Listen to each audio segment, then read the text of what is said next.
community is mourning a young mother tonight shot and killed at a Minneapolis park. Several other people were also hurt. Witnesses describe a chaotic scene last night as shots rang out at Boom Island Park.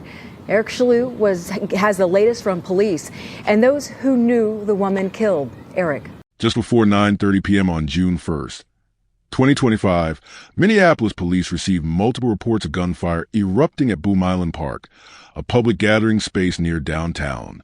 Officers arriving at the scene discovered evidence of sustained gunfire and multiple victims, including a woman later identified as 23-year-old Stejana Katrea Shapria Whiting of Brooklyn Center. Early investigative reports describe more than one shooter and an unusually large number of discharged rounds, complicating efforts to establish a clear sequence of events.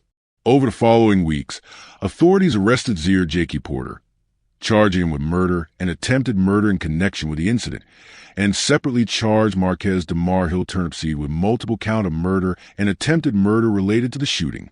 Additional individuals have also been charged with illegal firearm possession linked to the event, but key questions about who fired the fatal shot, how many shooters were involved, and what triggered the violence remain under investigation. Talking with Tasha, it was her daughter, she said, 23-year-old Stejana Whiting, who was the victim. She told me her daughter lit up every room with her smile that she walked into. Now that family is planning a memorial and also taking care now of her 8-month-old baby daughter. Minneapolis police detectives are trying to figure out, too, what sparked this deadly shooting. Yeah, did you hear it? Look, they still shooting. They just let off like 200 shots. A passerby heard the gunshots and ran over to Boom Island in Minneapolis and found people shot and in need of help in the park. We caught up with another man who was biking through the area when the shots rang out. I saw people running out of the park, and they were screaming and crying. Hayden told us that he took cover. I ducked behind, there was a concrete wall, so I just laid down behind a concrete wall for a while. I just laid down in the grass because I could still hear gunshots going off. He left when the gunfire finally stopped and he could see first responders arriving to help the injured. Now to the investigation. MPD says at least 2 shooters were firing round after round. At the time, there were more than 100 people in the area, according to investigators. When the gunfire stopped, at least 6 people were shot at the park, including one woman who was killed. Her family tells us she was a 23-year-old mother who left behind an 8-month-old baby. This is outrageous. It's more akin to a war zone, the amount of shell casings that the officers are recovering here. We saw more than 100 crime scene evidence markers, many of them from believed shell casings left behind. CSI techs worked to process the scene late into Monday morning, looking for clues left behind. As MPD worked throughout the day, trying to figure out what sparked the gunfire, killing a mother and wounding at least 5 men who were rushed to the hospital. I don't know what can motivate people to come armed to a gathering like this in the way that they did. It's sickening, and we need people to come forward and provide some additional information. Stay with us as we unravel this shocking story and uncover the heartbreaking details of what led to this senseless loss.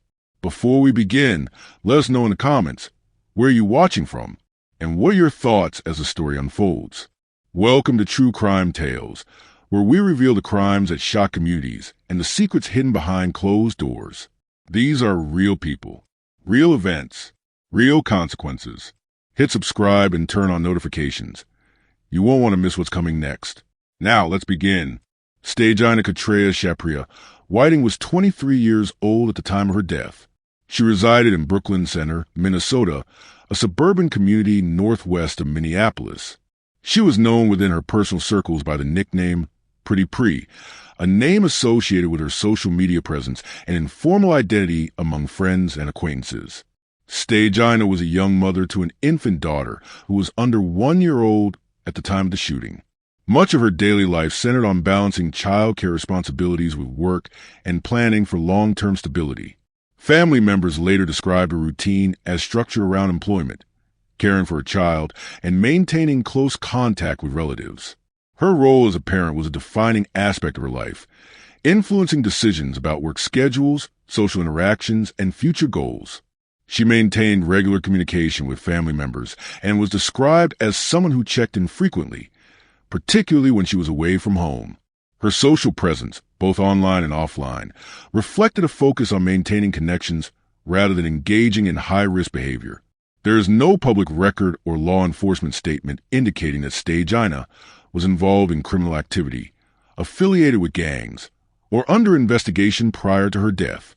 Importantly, investigators have not identified Stagina as a suspect, instigator, or intended target in the events that led to the shooting. This distinction has remained consistent throughout official statements and charging documents. Her presence at Boom Island Park on the night of June 1st, 2025, appears to have been incidental rather than connected to the underlying conflict that later unfolded. Understanding who Stagina was before the shooting is critical to examining the case accurately. Her background does not align with the narrative of someone drawn into violence through personal disputes or criminal associations. Instead, she represents an individual who entered a public space that later became the site of a rapid and uncontrolled outbreak of gunfire. On June 1st, 2025, Stagina spent much of the day following a routine consistent with her usual schedule. Available information indicates that she was in contact with family members earlier in the day and into the evening. These communications did not indicate distress or concern and did not suggest that she anticipated being in a dangerous situation later that night. At some point in the evening, Stagina made the decision to attend a gathering at Boom Island Park in Minneapolis. The park, located near the Mississippi River, is known as a common social location during warmer months. On that night, the park was hosting a large informal gathering, estimated by law enforcement to involve more than 100 people. The atmosphere earlier in the evening was described by witnesses as social and active. Music was playing, groups were clustered throughout the park, and people moved freely between different areas. There was no organized event with security or formal oversight. Attendees varied in age and background, and many appeared to be there for recreational purposes. However, witness statements collected after the shooting revealed that not all interactions were calm. Several individuals later reported observing minor disputes, verbal confrontations, and moments of visible tension between certain groups. These interactions were not initially perceived as immediate threats, but were later cited by investigators as possible indicators of underlying conflict. Some witnesses described individuals watching one another closely, suggesting awareness of prior disagreements. Law enforcement later acknowledged that the shooting did not emerge from a single spontaneous argument, but appeared to escalate from pre-existing tensions among certain individuals present at the park. There is no evidence indicating that Stagina was involved in any of these disputes. No witness statements place her in confrontations or associate her with the groups believed to be involved in the escalating tension. The shooting began late in the evening, shortly before midnight. Exact timing varies slightly across witness accounts, but law enforcement confirmed that multiple 911 calls were received within a very short time frame, all reporting gunfire at Boom Island Park. Witnesses consistently described the gunfire as sustained rather than a single burst. According to these accounts, multiple firearms were discharged, and shots were heard coming from more than one location within the park. The duration of the shooting was brief in absolute terms, but long enough to cause widespread panic and disorientation among those present. As gunfire erupted, people began fleeing in multiple directions. Some ran toward parking areas, others toward nearby streets, and some sought cover behind structures or landscape features. This rapid dispersal made it difficult for first responders to immediately determine how many people had been injured or where victims were located. Police later recovered an unusually large number of shell casings from the scene, spread across different sections of the park. This physical evidence supported witness claims that multiple shooters were involved and that gunfire occurred from various positions rather than a single fixed point. Stagina Whiting was struck by a gunshot to the torso during the exchange of gunfire. The exact location where she was hit has not been publicly detailed, but emergency responders located her among the injured after police secured the scene sufficiently to allow medical access. Emergency medical services transported Stagina to Hennepin Healthcare, a major trauma center in Minneapolis. Despite medical intervention, she was later pronounced deceased. The Hennepin County Medical Examiner ruled her death a homicide caused by a gunshot wound. In addition to Stagina, multiple other individuals were injured during the shooting. These victims sustained varying degrees of injury, with at least one reported in critical condition at the time. While these injuries underscore the scale of the violence, the investigation has consistently identified Stagina as the sole fatality from the incident. When law enforcement arrived, they encountered a highly fragmented crime scene. Victims had been transported or fled. Witnesses were scattered, and the number of potential suspects was unclear. Officers secured the park and began an extensive evidence collection process that continued for several hours. Due to the size of the crowd and the number of individuals who left the area immediately after the shooting, investigators faced challenges in obtaining consistent witness accounts. Some individuals were reluctant to cooperate, while others provided conflicting descriptions of what they saw or heard. Daughter, she said, 23-year-old Sagina Whiting, who was the victim. She told me her daughter lit up every room with her smile that she walked into. Now that family is planning a memorial and also taking care now of her 8-month-old baby daughter. Minneapolis police detectives are trying to figure out, too, what sparked this deadly shooting. Yeah, did you hear it? Look, they still shooting. They just let off like 200 shots. A passerby heard the gunshots and ran over to Boom Island in Minneapolis and found people shot and in need of help in the park. We caught up with another man who was biking through the area when the shots rang out. I saw people running out of the park, and they were screaming and crying. Hayden told us that he took cover. I ducked behind, there was a concrete wall, so I just laid down behind a concrete wall for a while. I just laid down in the grass because I could still hear gunshots going off. He left when the gunfire finally stopped and he could see first responders arriving to help the injured. Now to the investigation. MPD says at least 2 shooters were firing round after round. At the time, there were more than 100 people in the area, according to investigators. When the gunfire stopped, at least 6 people were shot at the park, including one woman who was killed. Her family tells us she was a 23-year-old mother who left behind an 8-month-old baby. This is outrageous. It's more akin to a war zone, the amount of shell casings that the officers are recovering here. We saw more than 100 crime scene evidence markers, many of them from believed shell casings left behind. CSI techs worked to process the scene late into Monday morning, looking for clues left behind. As MPD worked throughout the day, trying to figure out what sparked the gunfire, killing a mother and wounding at least 5 men who were rushed to the hospital. I don't know what can motivate people to come armed to a gathering like this in the way that they did. It's sickening, and we need people to come forward and provide some additional information. I want to point out to you some of the changes that Minneapolis Parks and Recreation Board have made here at Boom Island today. You can see over my shoulder that new security camera, police keeping tabs on the park. We also learned there'll be extra patrols here in the park as well. We'll keep checking in with Minneapolis police investigators as they try to figure out what sparked the shooting, and at last check, no arrests have been made. We're live in Minneapolis. Eric Shalou, 5 Eyewitness News. Despite these challenges, investigators emphasize that the volume of physical evidence indicated a deliberate and dangerous escalation rather than an accidental discharge or isolated act. Minneapolis Police Department officers began receiving emergency calls late in the evening reporting sustained gunfire at Boom Island Park. Callers described multiple shots fired in rapid succession and people running in different directions. When officers arrived, they encountered an active and unstable scene that required immediate control before any detailed investigation could begin. According to police leadership, the park did not resemble a single shooting location, but instead appeared fragmented, with evidence spread across a wide area. Officers described the scene as resembling a war zone, a characterization based on a volume of shell casings, the number of victims located in separate areas, and the visible damage to the surrounding park grounds. Because many people fled during and immediately after gunfire, investigators were confronted with multiple evidence zones rather than a single contained crime scene.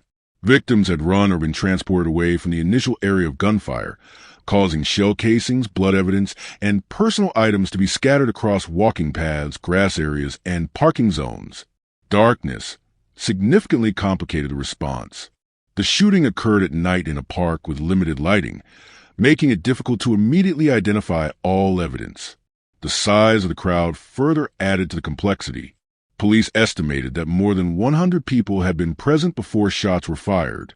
By the time officers secured the area, many potential witnesses had already left, either out of fear or confusion.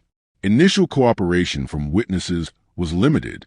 Officers reported receiving conflicting accounts regarding the sequence of events, the number of shooters involved, and the direction from which shots were fired. Some witnesses claimed the gunfire came from multiple locations, while others could not provide clear descriptions of suspects. This lack of immediate clarity slowed the early stages of the investigation. Once the scene was stabilized, investigators began a systematic canvass of the park and surrounding areas.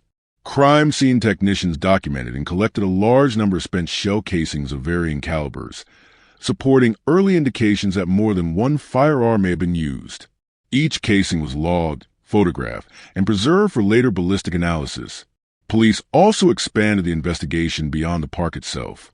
Officers canvassed nearby streets, parking lots, and residential areas for additional evidence or surveillance footage. Detectives reviewed available cameras from nearby buildings, traffic systems, and private businesses in an effort to reconstruct movements before and after the shooting. Notably, despite the volume of gunfire, no firearms were recovered at the scene during the initial response. This absence raised immediate investigative concerns. Investigators concluded early on that whoever was responsible for the shooting had likely fled with their weapons, either on foot or by vehicle. This fact shifted part of the investigation toward identifying exit routes and locating vehicles seen leaving the area shortly after shooting. Public requests for information were issued within hours. Police asked anyone who had been present at Boom Island Park that night to come forward, emphasizing that even partial or seemingly minor observations could assist the investigation. These requests would continue in the days that followed as detectives worked to fill in gaps left by the chaotic scene. In the hours following the shooting, one female victim transported to Hennepin Healthcare was pronounced dead. The Hennepin County Medical Examiner conducted an examination and later ruled the death a homicide caused by a gunshot wound to the torso. Once the medical examiner's findings were finalized and next of kin had been notified, authorities publicly identified the victim as 23-year-old Stejana Katrea Shaprio Whiting. The public release of her name marked a turning point in the case. Media coverage intensified as details about her life began to emerge. Law enforcement confirmed that Stejana Whiting was not identified as a suspect in any criminal activity related to the shooting. Authorities stated that she was present at the park during the gathering and was struck during the exchange of gunfire. Family notifications occurred prior to the public announcement. Afterward, relatives made limited public statements confirming her death and requesting privacy. As her identity became known, community members organized vigils and memorial gatherings in her honor. Fundraising efforts were also established to support her infant daughter, drawing further public attention to the case. Despite the growing public interest, law enforcement maintained a controlled release of information. Police emphasized that the investigation was ongoing and cautioned against speculation. Officials reiterated that identifying the shooters and establishing individual responsibility remained the primary focus. As investigators processed evidence and reviewed incoming tips, the case began to shift from scene reconstruction to suspect identification. Law enforcement confirmed that the shooting involved multiple individuals rather than a single shooter. This conclusion was based on ballistic findings, witness accounts, and the distribution of shell casings across different areas of the park. Arrests were later made in connection with the shooting.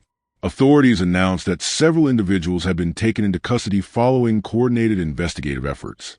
These arrests did not occur immediately, reflecting the complexity of linking suspects to specific actions during a crowded and fast-moving incident.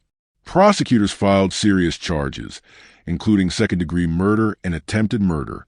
Charging documents allege that the suspects knowingly engaged in gunfire in a public space, creating a high risk of death to others present. The filings emphasized that the volume of gunfire and the number of victims demonstrated a disregard for public safety.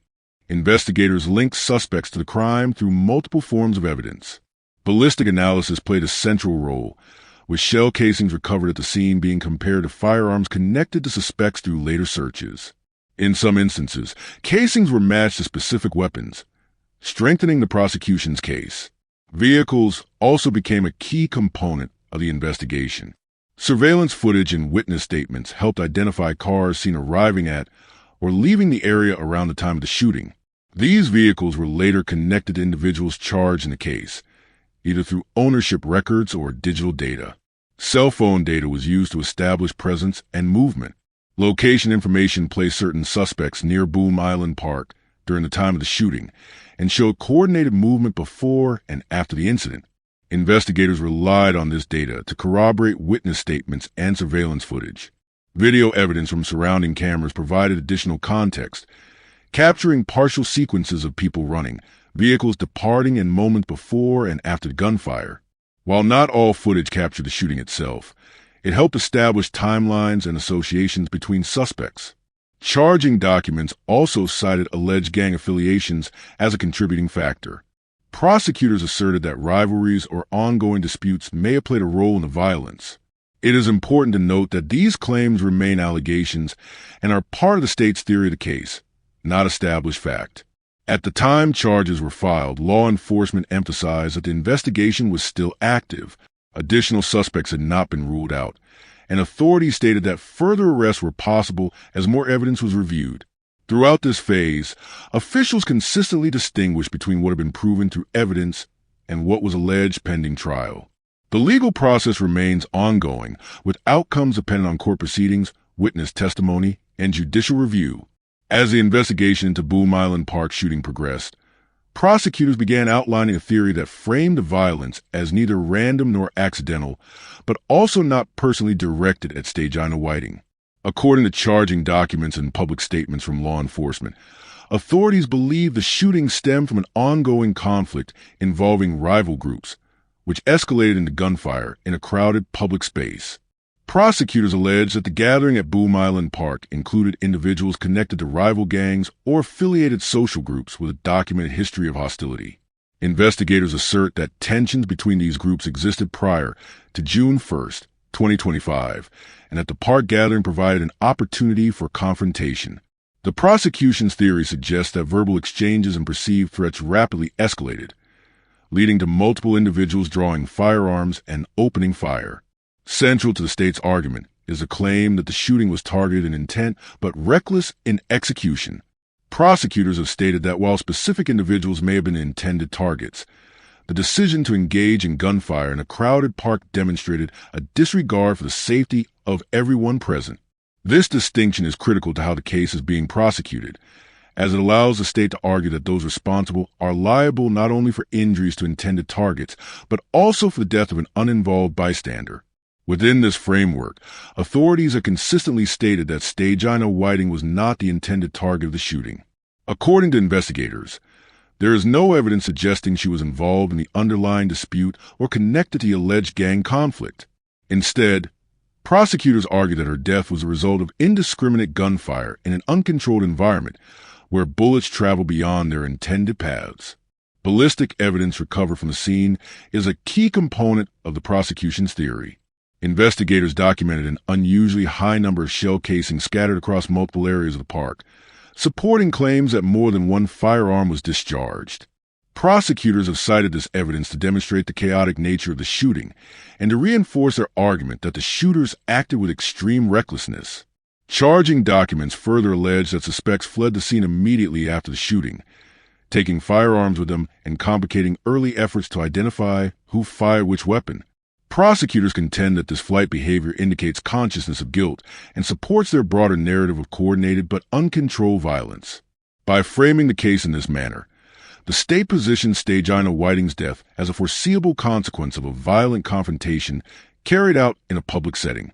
This prosecutorial theory shifts focus away from personal relationships or individual disputes involving the victim and instead places responsibility on the broader actions of those who chose to engage in gunfire despite the presence of dozens of bystanders.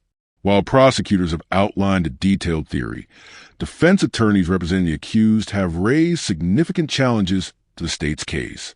Central to the defense strategy is the argument that the evidence does not conclusively establish who fired the fatal shot that killed Stagina Whiting. Defense filings and preliminary court statements emphasize the complexity of the scene. With multiple shooters allegedly involved, hundreds of shell casings recovered, and numerous witnesses offering conflicting accounts, Defense attorneys argue that it is impossible to definitively link a specific defendant to the fatal gunshot. They contend that the prosecution's theory relies heavily on circumstantial evidence rather than direct proof. Claims of misidentification have also been raised. Defense teams have questioned the reliability of eyewitness testimony, particularly given the conditions under which the shooting occurred.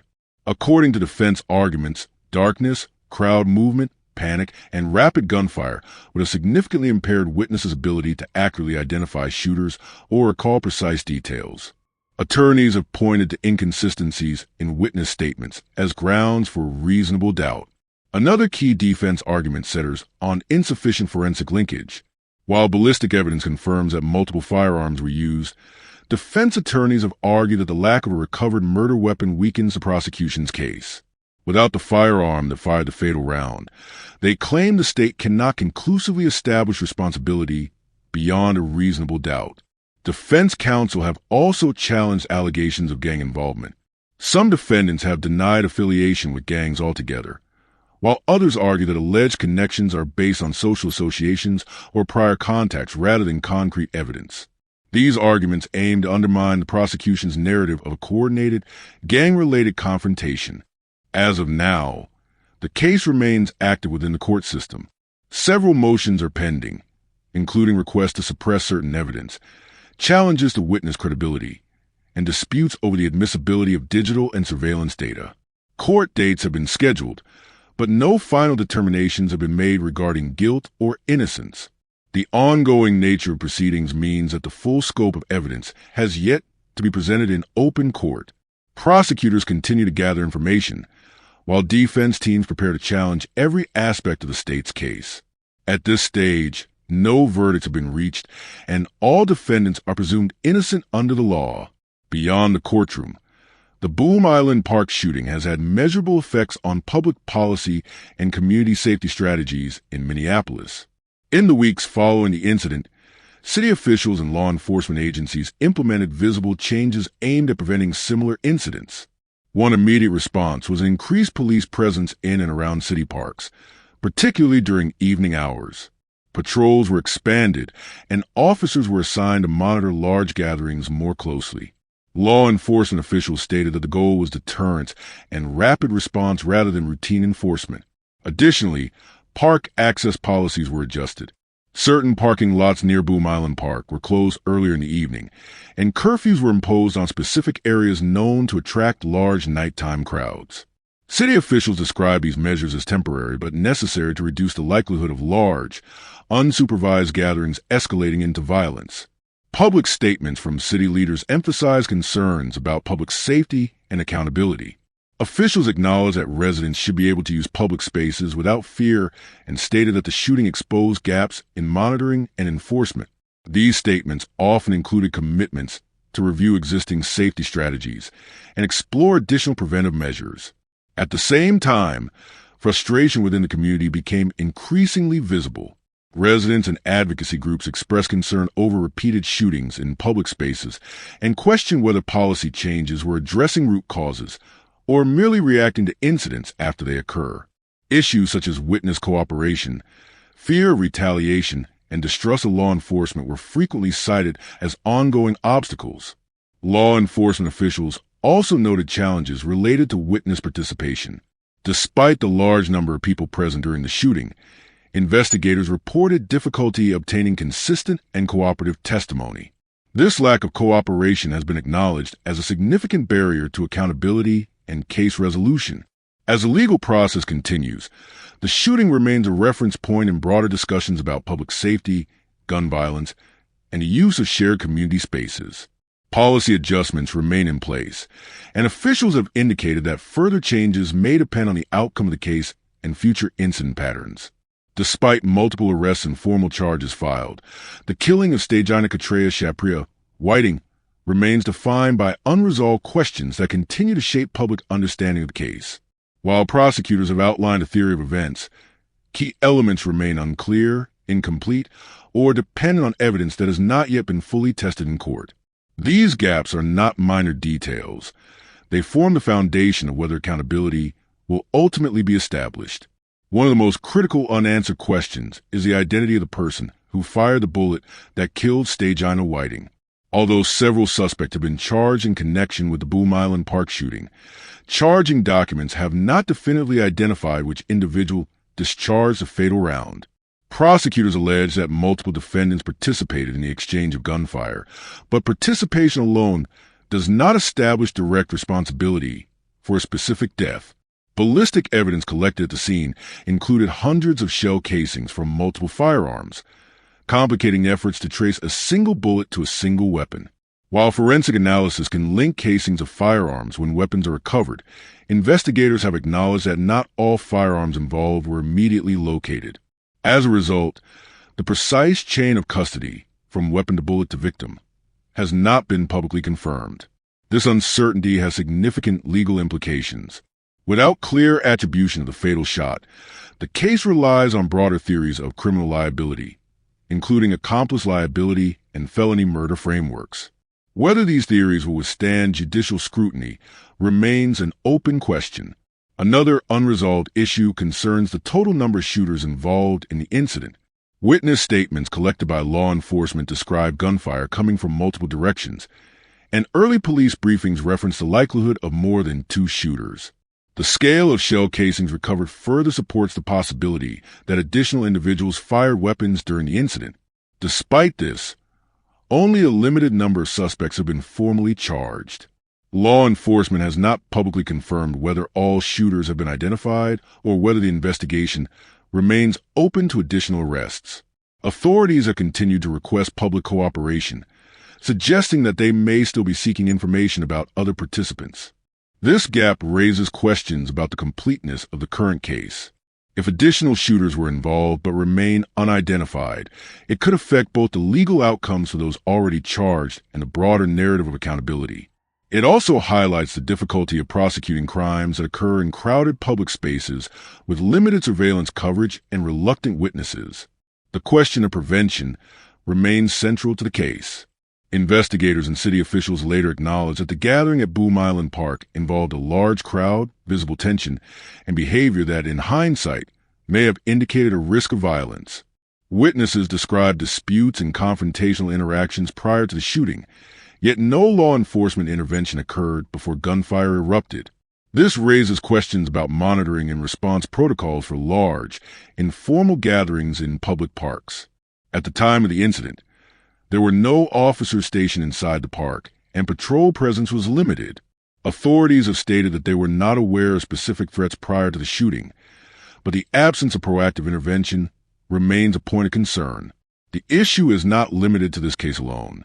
It reflects broader challenges in balancing public access to communal spaces with risk assessment and preventive policing. Whether earlier visibility or intervention could have altered the outcome cannot be stated definitively, but the lack of early engagement has become part of the public conversation surrounding the case. Closely tied to the question of intervention is the broader issue of prevention. The Boom Island Park shooting did not occur in isolation. It took place against the backdrop of ongoing concerns about gun violence, illegal firearms, and retaliatory conflicts in the region. Prosecutors later alleged that the shooting was connected to gang-related disputes, raising further questions about intelligence sharing and preemptive strategies. At present, there is no evidence that authorities had actionable information identifying specific individuals or plans prior to the incident. However, the sheer scale of the shooting and the number of weapons involved have prompted scrutiny of how firearms were obtained, carried, and deployed in a public setting without immediate detection. The question of prevention remains unanswered not because it lacks importance, but because it intersects with systemic issues: law enforcement resources, community cooperation, surveillance limitations, and firearm accessibility that extend beyond a single case. As of the most recent court proceedings, the legal case surrounding the death of Stagina Whiting remains active. Multiple defendants have been charged with serious offenses, including second-degree murder and attempted murder. These individuals are presumed innocent under the law, and their cases are proceeding through the judicial system. Court filings continue to outline the prosecution's theory, while defense attorneys challenge evidence, witness reliability, and the scope of criminal responsibility. Stagina Whiting's life, as established through public records and family accounts, was defined by work, parenthood, and future plans. She was 23 years old at the time of her death and was raising a young child. There's been no public indication that she was involved in criminal activity or that she was an intended target of the shooting. Her presence at Boom Island Park that night placed her in the path of violence that investigators describe as reckless and indiscriminate. The impact of her death extends beyond the courtroom.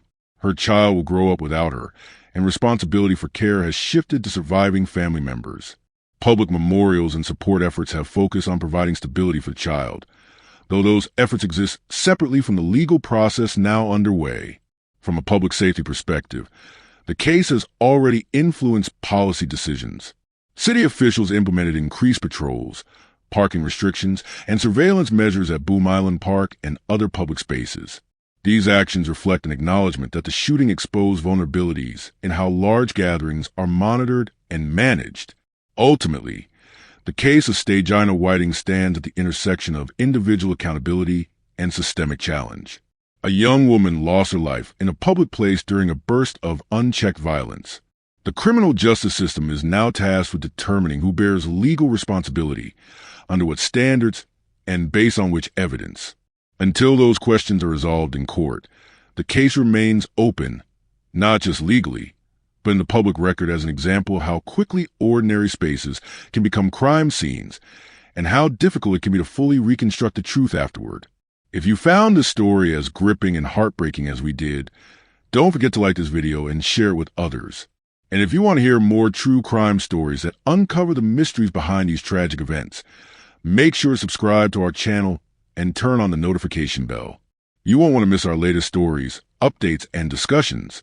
Thank you for joining us on this journey to seek justice and explore the truth. Together, we can make a difference. Until next time, stay safe and stay aware.